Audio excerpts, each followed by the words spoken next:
News from South Africa today. The Africa Shield's blitz continues as their forces push towards Cape Town. The invasion, bringing back painful memories of the blitz of early World War II, has sent the South African military into panic. South African troops continue a fighting retreat, however they continue to be pursued, with the 1st Division being forced to surrender after being encircled. Two cities in particular are the focus of attention. In the northwest, the city of Swaga, and Umtata in the southeast. Africa Shield forces launched an assault against the city of Swaga early Friday, but the assault was initially repelled. Shield forces gained a foothold into the city. However, South African defenses stopped the assault, and both are currently in a deadlock for control. Meanwhile, in the southeast, the city of Umtata became a powder keg as South African, Shield, and ANC forces fought for control of the city. Umtata lies close to the critical port of East London, which South African troops have begun fortifying in anticipation of the coming assault. In an interview with troops in the city, one phrase came to exemplify their situation: "Where are the bloody Yanks?"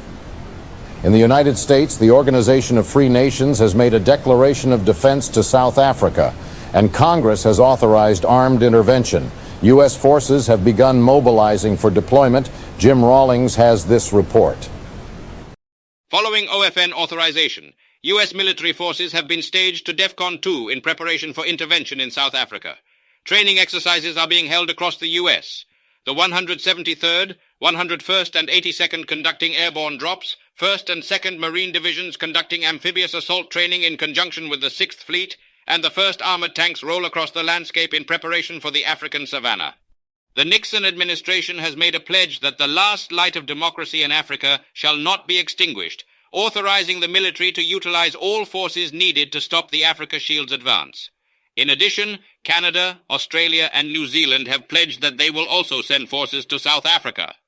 With the chaos following Adolf Hitler's death, all eyes turn to Africa, watching and waiting to see if the flame will be extinguished or burn brighter.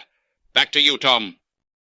Currently, OFN forces have not been given a date for their deployment, but according to troops, the order could come at any moment.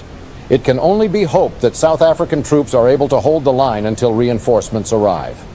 In Britain, government forces stormed the city of Nottingham this afternoon following intense artillery bombardment of the resistance stronghold.